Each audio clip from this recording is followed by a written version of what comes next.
Ready? Thank you, Sandy, and thank you everyone for joining us. Today is our sixth session. I am Sophia Said, back from my time in Arkansas. I'm the Executive Director of the Interfaith Center of Arkansas. And let me start by introducing our sponsors. So Interfaith Center of Arkansas is a nonprofit committed to reducing fear and prejudice among the world religions, and we do that through dialogue, education, and relationship building. And I think this class does all three of them. Our session is also sponsored by the Cobb Institute, named in the honor of John Cobb, inspired by the knowledge that all life is interconnected and in a process of becoming. Dr. J. McDaniel serves and actually leads the board of the Cobb Institute, right, Jay?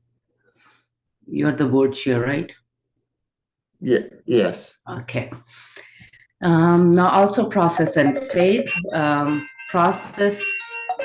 I need to decline this phone call. Process and Faith offers workshops and learning circles featuring faith leaders from different traditions who share insights concerning what it means to be a whole person, a whole community, and how we might work together to nurture and nourish our whole planet. That sounds beautiful, actually. This is beautiful work. And our resource, our text for our classes is the website Spirituality and Practice, which is developed by Anne and Frederick Brissett. And this website serves all those people who are on spiritual path, whether they belong to an organized religion or not.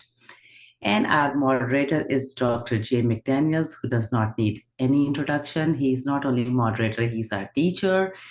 Last time he led you with M for meaning and N for nurturing. And today he's going to lead us with O for openness and S for silence. Gee, I hope I'm correct. I'm a little behind my schedule. I think that's right. That's right. Go ahead. Okay. Well, hello to everybody. It's good to see you all. And we are on openness and on silence. And I'm going to start with openness. And I want us together as a group to look at two paragraphs. And so I'll screen share and I'll get them up. And they kind of, one of them embodies at least what I think of as an open person. And you can, make up your mind yourself, but I'll put it up. Here we go, I think. Bear with me if no, that's King Lear. This is it. So I'd really like to read this and you take a look at the sentences. I'm going to start with the bottom one. And it's by a philosopher named Bob Mesley or Robert Mesley. And these are words from a wedding that he officiated for.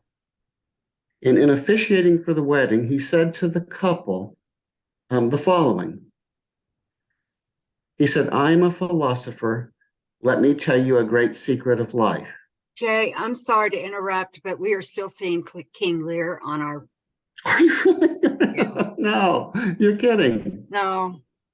Not really? Back out and then redo. You have to stop sharing and then reshare.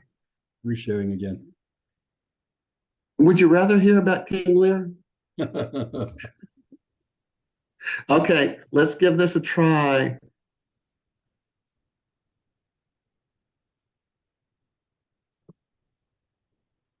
Nope. Actually, why don't you close the other window on your computer? That might help. Now, what do you see now? King Lear. Do you really?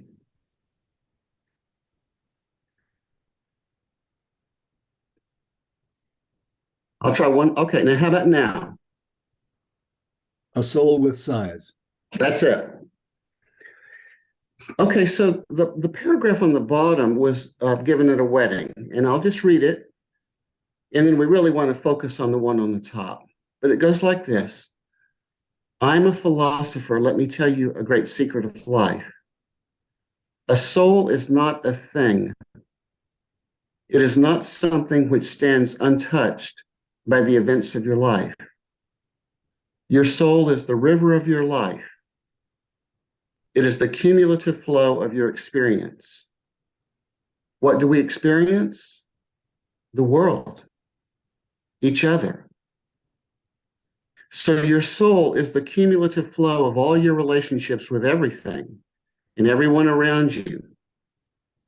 In a different image, we weave ourselves out of the threads of our relationships with everyone around us. So that's a nice thought, and we can certainly consider that. The soul is an ongoing pilgrimage, an ongoing process of weaving relationships. But given that, I want to focus on the one on the top for a moment at least. There's a philosopher, and his name is Bernard Loomer. He's no longer with us. And he didn't write very much, but he wrote one essay that was very influential.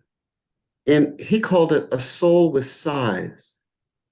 And that was his metaphor for a wide soul, a strong soul.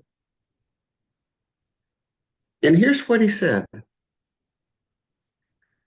By size, I mean the stature of your soul, the range and depth of your love,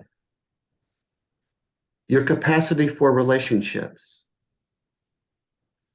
I mean the volume of life you can take into your being and still maintain your integrity and individuality. The intensity and variety of outlook you can entertain in the unity of your being without feeling defensive or insecure. I mean the strength of your spirit to encourage others to become freer in the development of their diversity and uniqueness. I mean the power to sustain more complex and enriching tensions. I mean the magnanimity of concern to provide conditions that enable others too to increase in stature. So this is one way, to my mind, of thinking about an open soul, an open soul.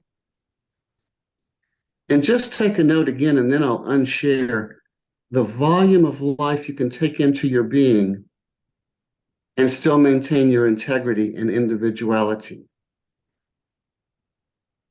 The intensity and variety of outlooks you can entertain in the unity of your being without feeling defensive or insecure. The strength of your spirit to encourage others to become freer in their development.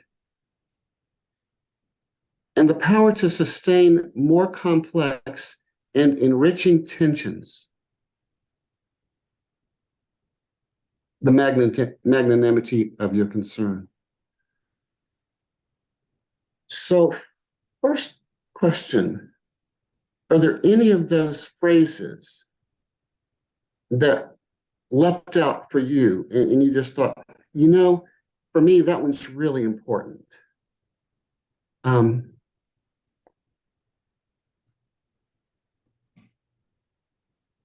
I'd like to talk more about that or hear more about that. Were there any phrases there?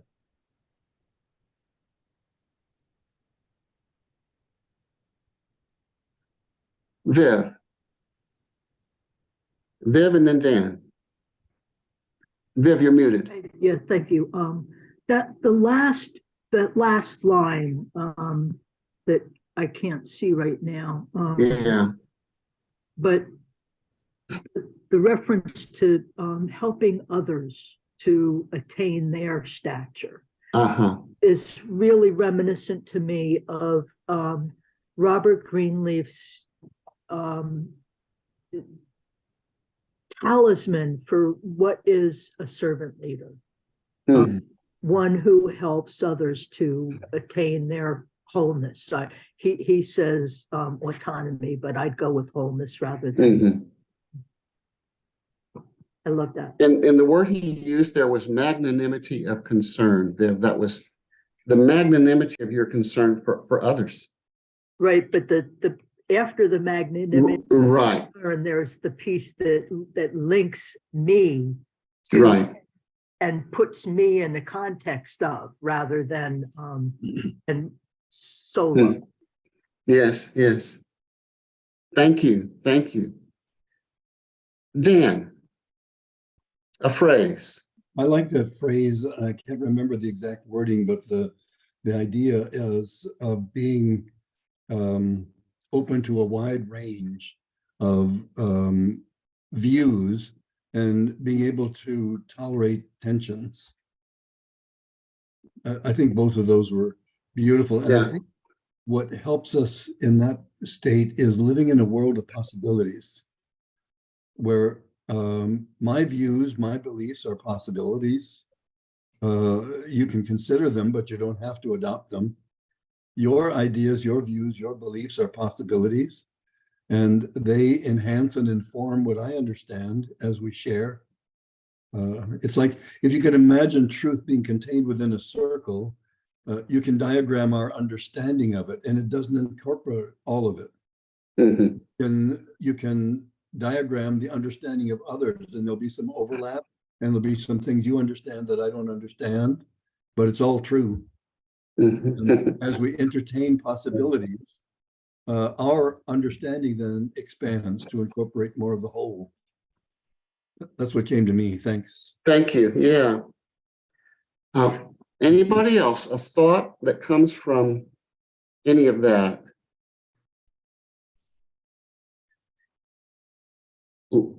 Let's. Oh, Anita, go ahead. Yeah, I was thinking about the capacity to take in love in a wide range with and for others and still maintain your personal integrity. Yeah. That resonates with me, especially in our, rather divisive culture where we are trying to love one another, we're trying to understand one another, and to have that open kind of soul that but still maintain your integrity is important to me. And it can be hard. Yeah. So let's take a couple of those ideas and pursue them a little further if we want. Let's start with the notion of open-mindedness. Open-mindedness. And have you ever been in the presence of someone who seemed able to receive ideas without being bowled over? Ideas also that were contrary to what that person happens to believe. So I may believe this, but I can hear you talk and you may believe just that, you may believe something very different in tension with what I say. But I'm not bowled over. My mind is wide enough to take in those that are opposed to my own. I don't have to build a wall. It doesn't mean I disagree. I agree. It doesn't mean I agree. But I can take it. Go ahead. So do you know that kind of open-mindedness? It's not bowled over. It's not knocked over by opposing viewpoints.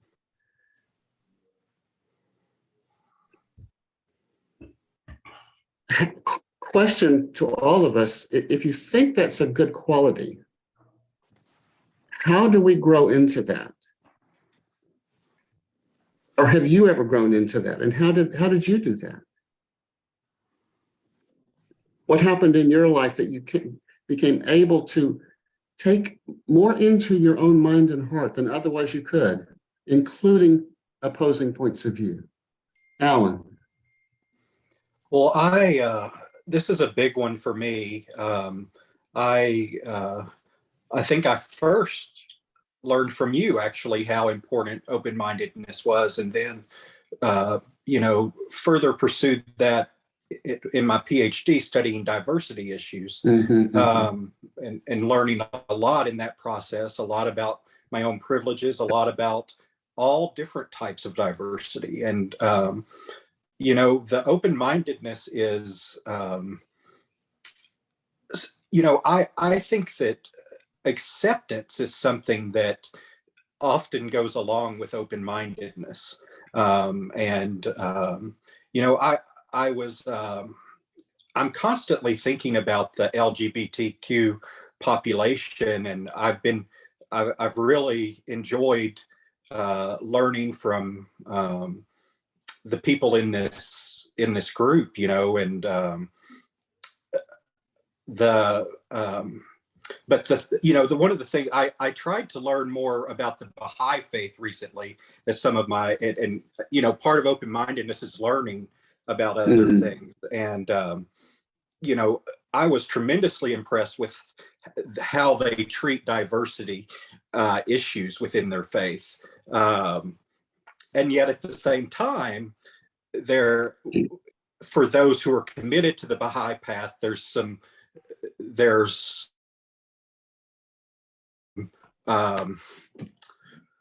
how would you call it?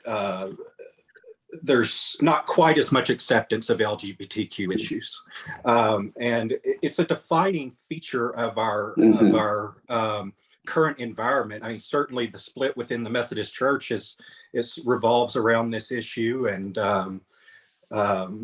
it's just such a big issue, and one that I think deals with not only are you open-minded, but are you accepting of those differences. And I would really be interested in anything anybody has to offer on these types. Let's see. Yeah. Sandy. Unmute.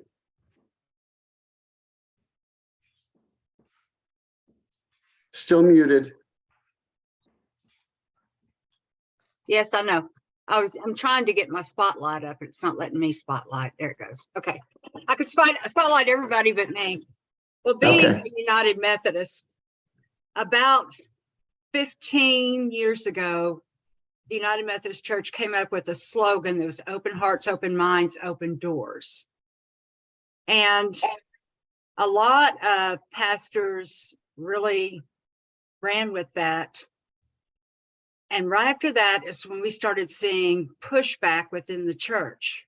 One of the pastors that happened to take over as Britt Scarda left, his first sermon was, if your mind is too open, your brain will fall out.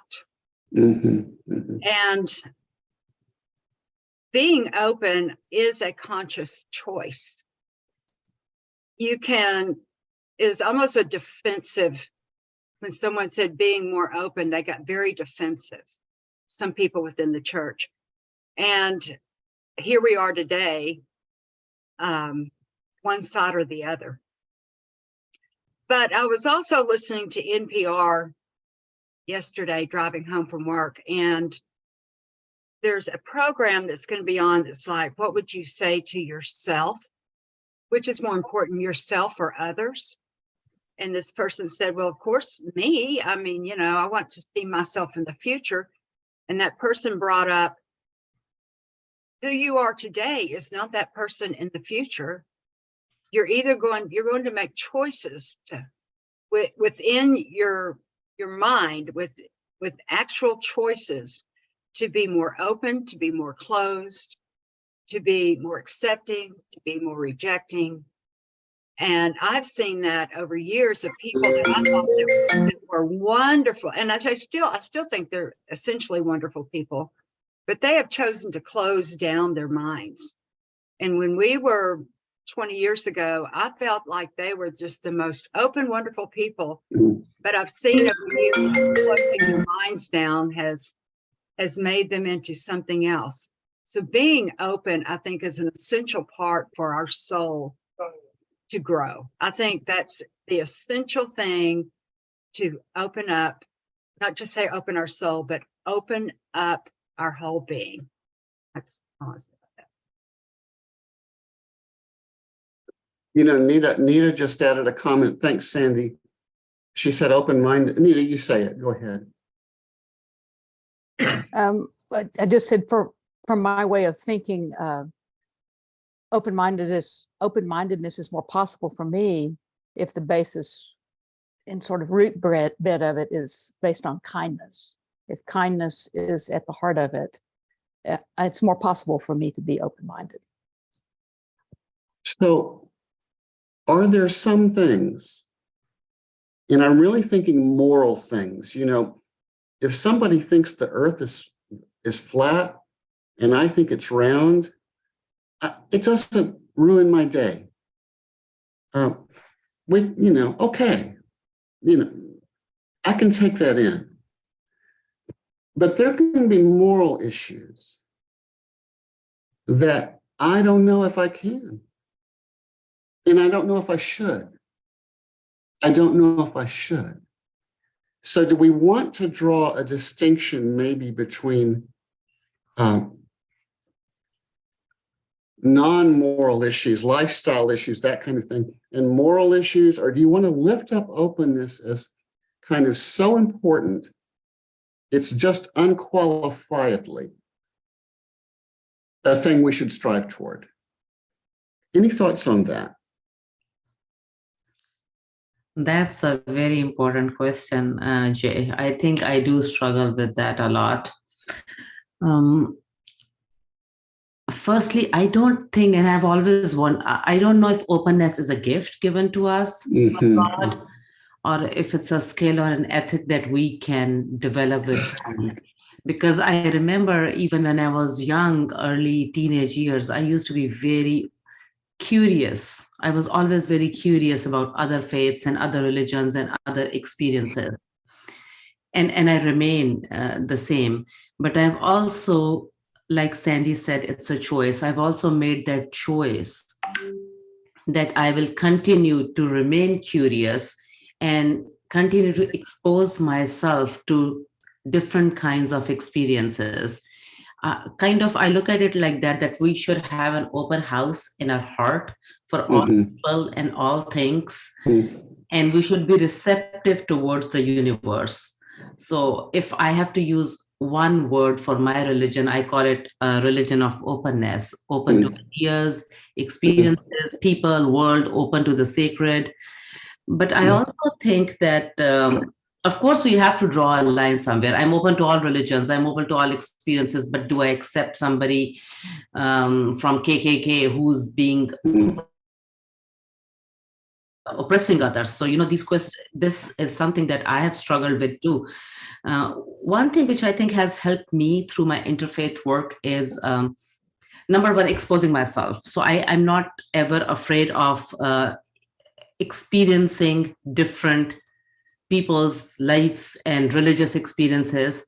But the thing that helps is, I think it's very important to have our own personal ideology or theology. I would call it theology. For me, I have my own personal religious theology, which could be different from what my religion tells me, because it's Sophia theology, my own personal interfaith theology.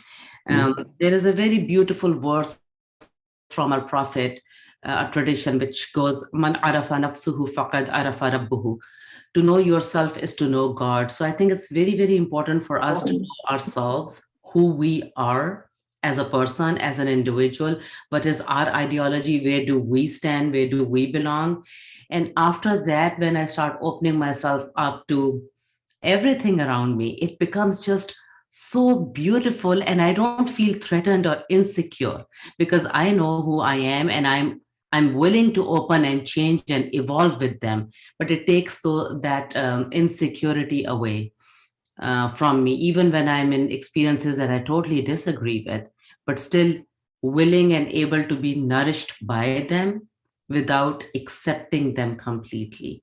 If that makes sense. That's a very interesting place to be, Sophia. You never get bored.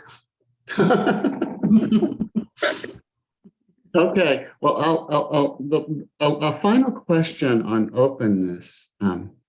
Sophia's metaphor, she would like her heart to be an open house.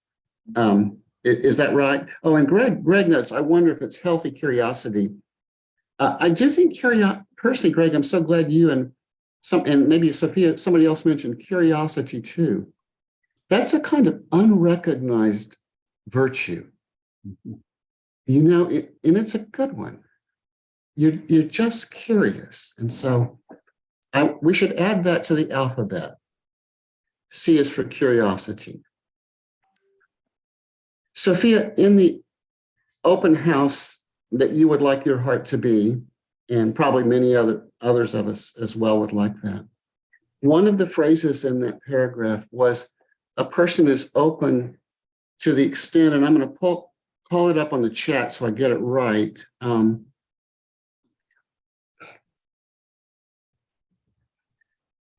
The power to sustain more complex and enriching tensions. Enriching tensions. And I'm just wondering if anybody has a thought on what that means. You know, you can envision the whole life as kind of calm and ease and peace and equanimity. That's a good Buddhist phrase. Never bowled over. That was the phrase I used. All those can evoke images of perfect calm, perfect peace. But is there a place in the open life for tension? Indeed, enriching tensions. And when are, go ahead. I think you put it a lot more beautifully than what I said. So knowing who you are is very important, having your own theology, because it takes the insecurity away, and it makes it easy for us to open to others. But at the same time, if we are not willing to change and evolve, then we won't remain open for long. It will become boring for us. So that's where these tensions come from. I always say, and I don't know if I said it or not, that my spiritual fountain has been nourished by many other oceans of spirituality. So I do think that tensions are the ones that help us grow. I have to feel that tension from the other experience, whether it's from an idea or a person or a sacred, help me grow and get to the next level of my own personal interfaith theology. And without tension, we won't grow. Tension is actually telling us, okay, it's time for change. But anyways, I'll go back to your question. Sorry, I interrupted. Well, no. So have any among us ever experienced, and I'm going to say this kind of tongue in cheek, have any of you ever experienced interpersonal tensions at home, family life, church life, mosque life, synagogue life, sangha life? In other words, in a community of faith or in the family or in the workplace, just plain old-fashioned interpersonal tensions. Irritations. You just can't get along with that person or they with you. Can those be an enriching part of the open life? In a way, not to get past, but to be lived in. What do you think? Not to get past, but to be lived in.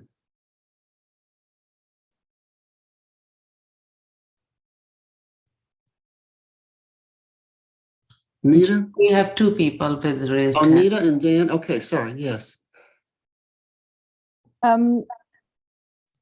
our neighborhood here at Possum Kingdom Lake here in Texas is probably a good replica of what's going on in the country with divisiveness. And I on walks frequently encounter neighbors who have a very diametrically opposed view of politics than I do.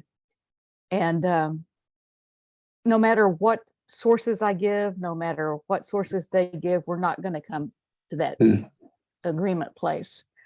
And so one day, after feeling fairly attacked verbally, not in a malicious way, but just a factual way from this neighbor, I finally just said, you know, I just want at the end of the day for us to listen to one another and just to be kind.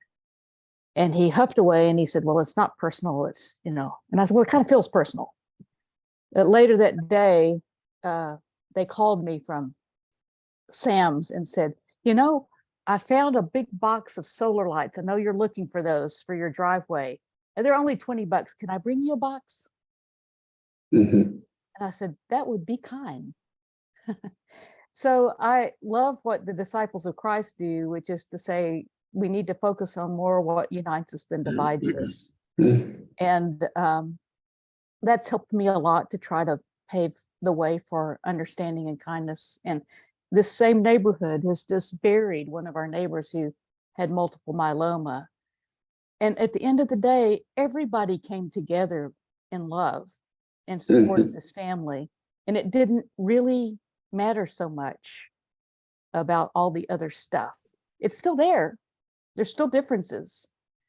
But what really mattered was human need and connection and kindness. And that ruled the day. It still is.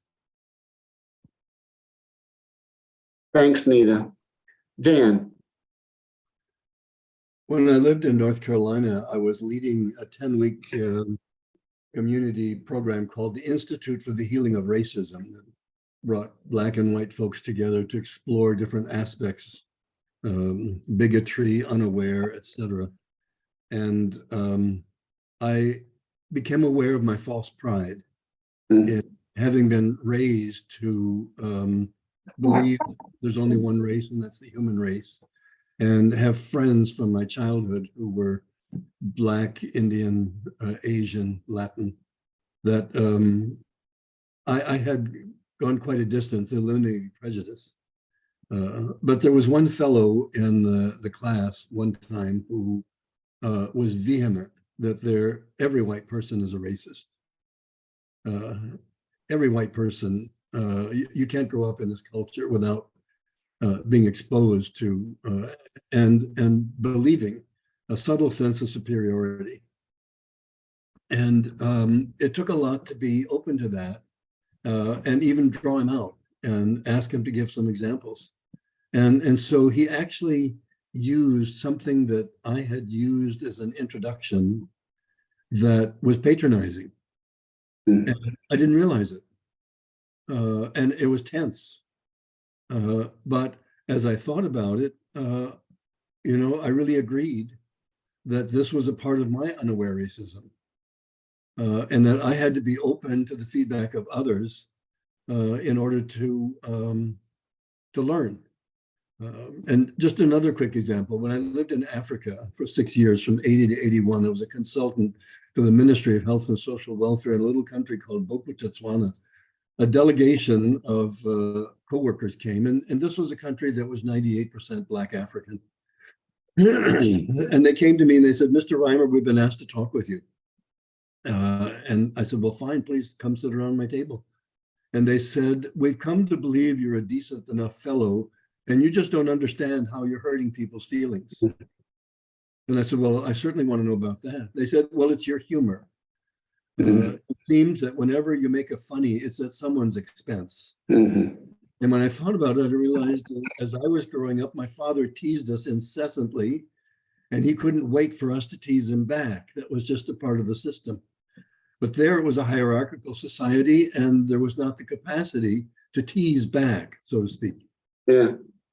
And when I thought about it further, I realized they had wonderful senses of humor. They loved to tell stories, they loved to laugh, but they only told stories about themselves. And so I modified my humor. And I told funny stories about stupid things that I had done. And it really made people laugh in ways that my teasing, didn't even approach. And so to me, that was just an object lesson of how important it is to be open in order to learn about our blind spots so that we can come to grips with them and overcome them. Thank you. Thank you, Dan. We're going to turn to Lynn. I want to hear from you, and then we need to turn to silence. I realize we need to do silence too. Go ahead, though, please. Okay, that's part of my point, is sort of a contemplative orientation, that openness needs, I think, when there's a connection. I'm really appreciate what Nita was saying too, that kindness or compassion can shift. And I think even talking about science, from the amygdala, fight or flight, to this prefrontal cortex, which is curious and can deal with ambiguity. And so I think that finding ways to connect. I've been a hospital chaplain in various settings, hospitals in various ways, and I think it's possible to meet on a trusting, holy ground when there's that kind of openness and vulnerability, and to try to find ways to move to that rather than stay stuck on issues.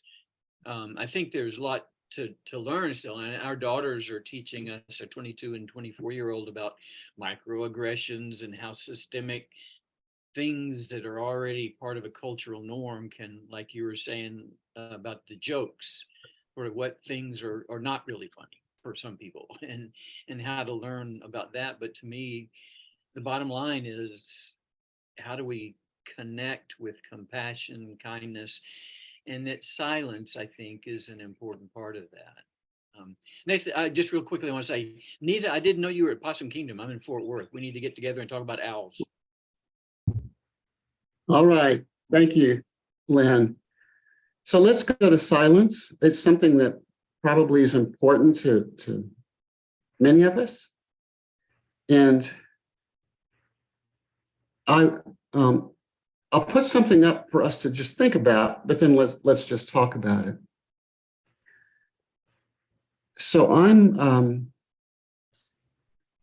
want to say there's a difference, and maybe you sense the same, between external silence, where you're in a quiet place and there's not so much sound, and how really beautiful that is.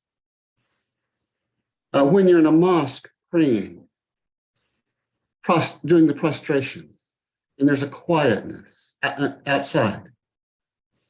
And there's a quietness when you're in a church and there's silence, not sound. And maybe a synagogue as well, and certainly in a Buddhist temple.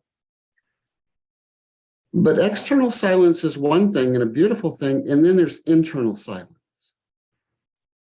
And if we could talk a little bit about internal silence, and what does it mean to be in internal silence?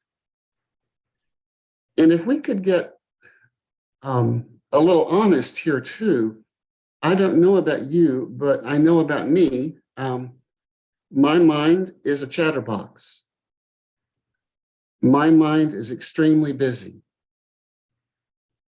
And Buddhists compare it to drunken monkeys, jumping from limb to limb. Well, that's a pretty good metaphor for my mind, drunken monkeys, going from limb to limb. And I'm not even in control of it. You know, if you say stop, not so easy. Take some time. So what is silence, internal silence, in the context of drunken monkeyhood? The chatterbox mind, the distracted mind, always on the way toward the not yet. Anybody have any thoughts on internal silence? And then I think it would be good to talk about the relationship between God and silence also. And we'll get there, but let's just talk about internal silence. How are you with internal silence? Do you find it? What's it like? How do you get there?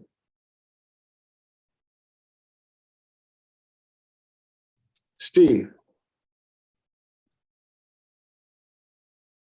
Well, I think for myself personally, I definitely relate to the drunken monkeys and the distractions. And I think times of silence are really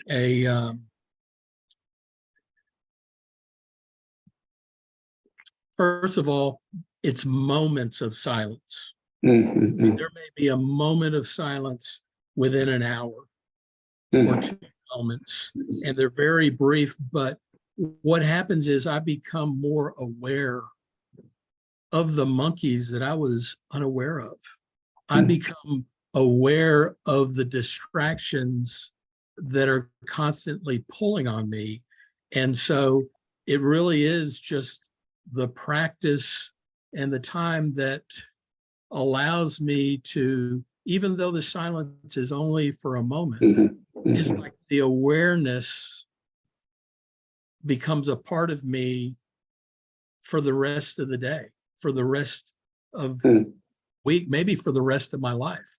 And so, although I don't ever or rarely is there prolonged silence, but just those moments of silence are changing me and allowing me, I think, first of all, to be more honest with myself, more accepting of myself, and not wanting to back up to the openness, but really it's in silence that I accept me. And I'm more and more realizing if I'm not accepting me, it's impossible for me to accept you. So there is that interconnection that really the silence is a necessary ingredient really for the openness and for a lot of other things as well. So let's take the notion of pockets of silence or moments of silence that Steve just introduced. Anybody else want to say a word about moments of silence? And I've got some follow-up questions here, so you don't have to have a thought, but if you do, jump in, please.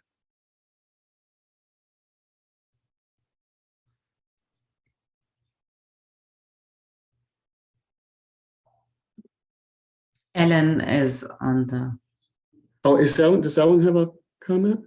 yes. Ellen. Silence. Oh, Alan. Sorry, Alan. Yeah. Silence has been incredibly important to my own journey, and first with Buddhism and then with American Indian ceremonies. And I think with Buddhist retreats, I certainly had the experience of both drunken monkeys, and those moments that you do have internal silence and clarity. But one thing that I wanted to talk about in regards to American Indian ceremonies is the issue of time and how it relates to internal silence. Because, the ceremonies generally last all day. It can go from, if you're there to start the ceremony, you can start in the morning early and go and start getting the ceremony ready. And for instance, with the sweat lodge, getting everything prepared. But there is no set time for anything within the ceremonies. So you don't know when you're going to get home. You don't know, you can either show up, close to when the ceremony is supposed to start. But I mean, my experience has been that the ceremony doesn't usually start at the suggested time anyway. But you're there all day, and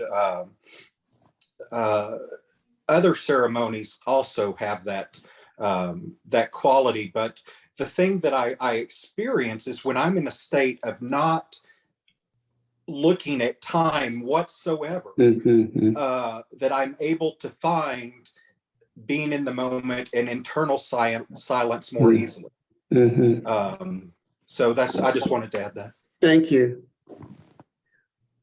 Alan,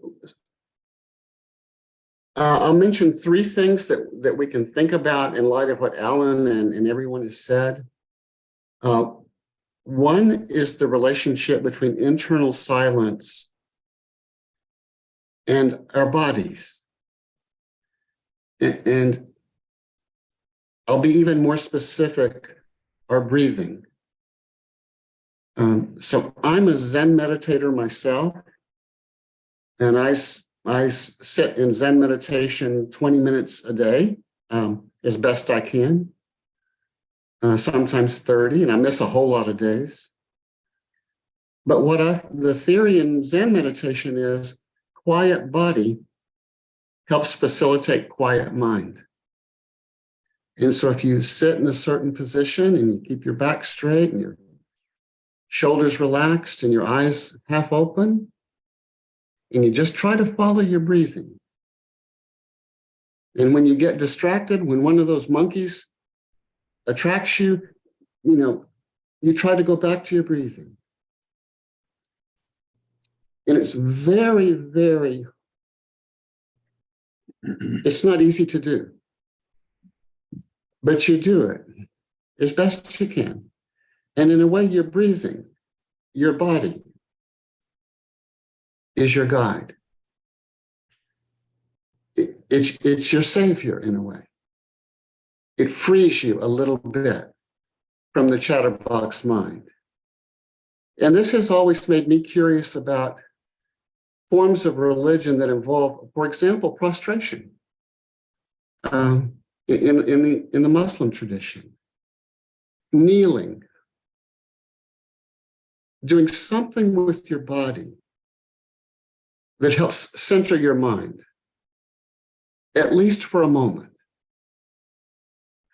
Even folding hands, some people pray, they fold their hands. It's again the role of the body. That's one topic. Here's another topic. Let's talk about internal silence in relation to listening to other people. And I know that all of us have had the experience of talking with someone else and they're not really listening to us. They're agenda driven. They've got what they want to talk about. And you can tell they're not listening. But we do the same thing. And someone will be in our presence and we're agenda driven. And we can't wait till they get quiet so that we can say what we want to say. And so what you really have is two monologues going on simultaneously, two monologues. It's not really a conversation or dialogue, it's two monologues. And so for somebody needs to listen. Somebody needs to bracket their opinions, their agendas, their beliefs, and just be an open space. So the relationship between silence, internal silence, and listenings, they need not to be distracted. They need to be present. So there's silence in the body, silence in listening, and then there is silence in God. And I won't pretend that we'll have a session today where we will, and Lord, I hope we don't, define God. Let's not do it, okay? Promise? No definitions. But you do know that some of our traditions are very wordy, in that we cling to words and we find God through words, and we're people of the book. In words spoken and written play a tremendously powerful role in our psyches. But sometimes do words really get in the way? Mhm. And wherever God is it when we enter into a world beyond words? And that's the place. So that's kind of God in silence. And so where is God there? And I want to give you two thoughts there. You can say, well, God is inside me as a guide, as a lure, a beckoning. My own journey toward wholeness is God's journey toward wholeness. They're two sides of one coin. So God is inside me as a lure, L-U-R-E.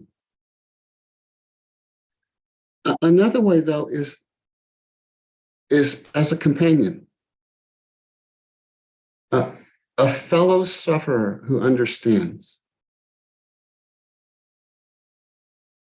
No judgment, just with you.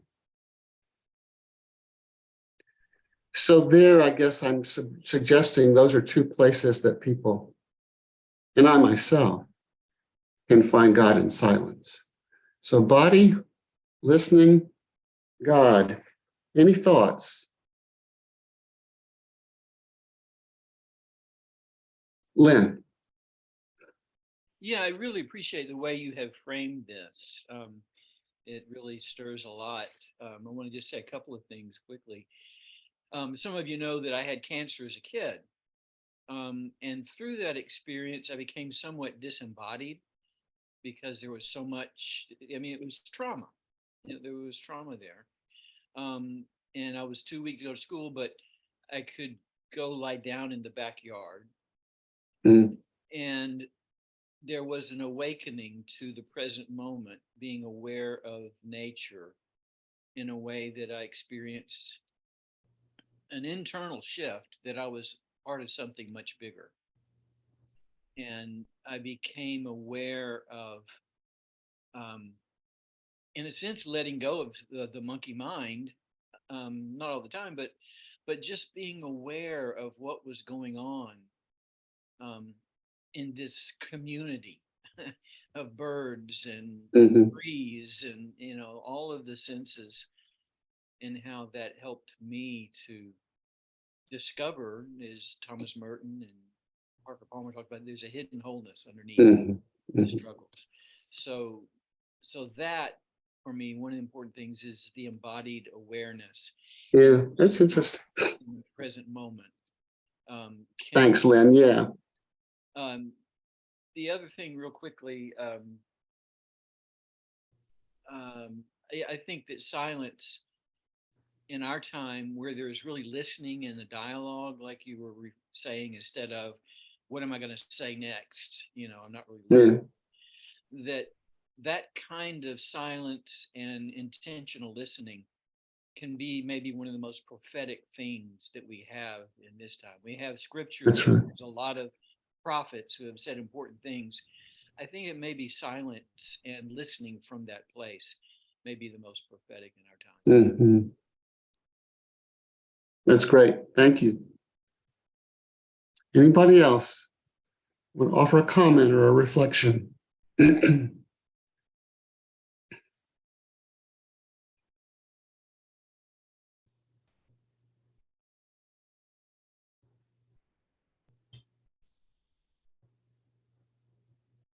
We can also sit in meditation at this moment.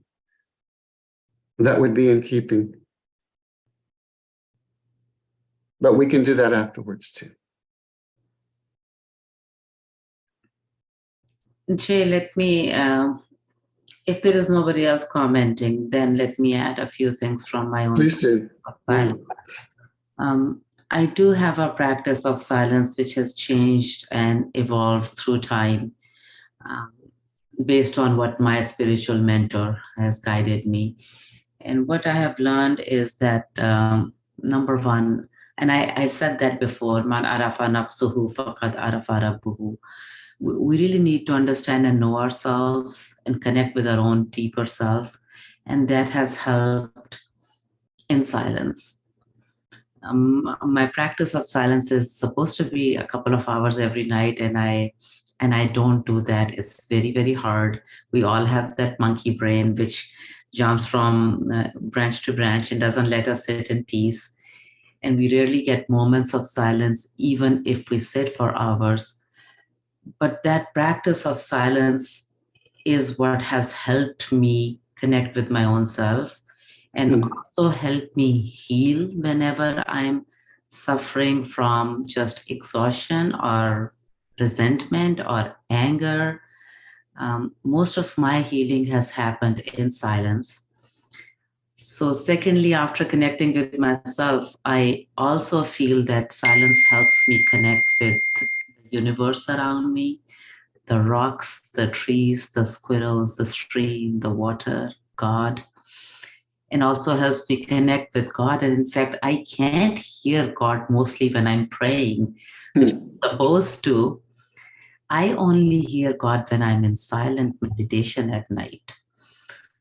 So I really feel it's very, very important to be silent to hear God. And I think I'm sure you all have your own practices, but one thing which has helped me in my practice of silence is preparing for silence, or I would say honoring your own practice of silence by giving yourself or assigning yourself a specific space where you'll sit, how you clean that space, how you decorate that space or not decorate that space, how you sit, where you sit, what are the things around you, how much light to have or no light to have, whether you have a focal point or not. I sometimes use my scripture as one of my focal points. Sometimes I use breathing as one of my focal points.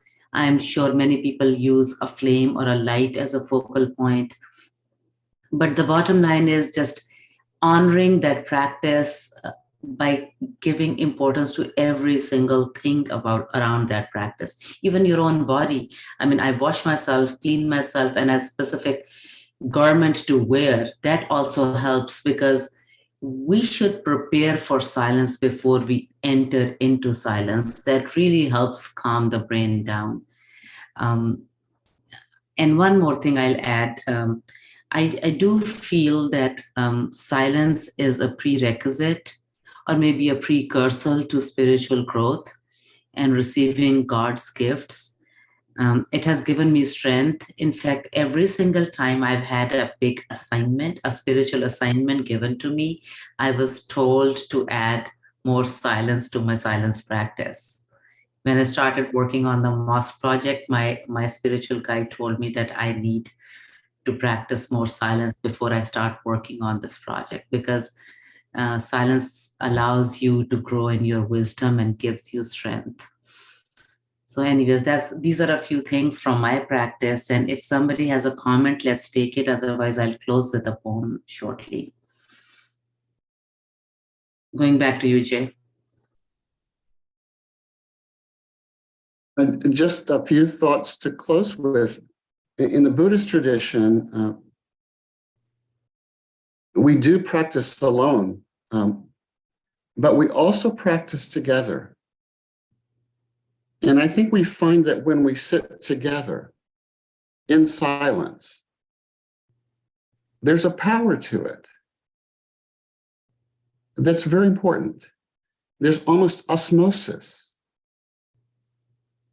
a sharing of the silence. And also, there's the fact that some people can be in silence and we're not, and we benefit from theirs even if we can't be. So I just want to put in a word for community silence. And also take note of the fact that sometimes silence comes in hardship, unasked. And something happens and there are just no words. And sometimes it can not be a good silence. Sometimes it's a hard silence. It's hard. But sometimes there's a peaceful silence that we don't cultivate. It just happens to us. And that can come sometimes in hardship. So just those two things, Sophia. Back to you. Thank you, Jay. If you all have a practice of, there's nothing more important than silence to help us grow in our faith, in our spirituality, within our communities. So if you have a practice of silence, please keep on working on it. I think silence is a lifelong learning practice. If you don't have a practice, or if you already have a practice that you want to grow, we have we have workshops that we offer on silence. And we also have workshops that we offer on dreams. So please email me or Sandy, and I'll add you to our silence workshops. With that, let's close. And I would like to close with a poem from Hafiz, which is called Be Silent. So be silent. Only the hand of God can remove the burdens of your heart. Be silent, so the hand of God may remove the burdens of your heart. Be silent and see the beloved's ocean. Be silent, the one who has seen the beloved's ocean cannot be roaming around a stream. Be silent. Be silent, since the silent one will make everyone taste. Taste this wine and be silent. I took a vow of silence and my tongue is tied. Yet still, I am the speaker without a speech tonight. Be silent.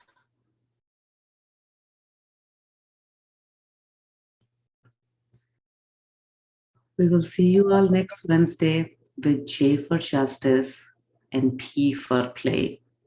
Peace, salam, and shalom.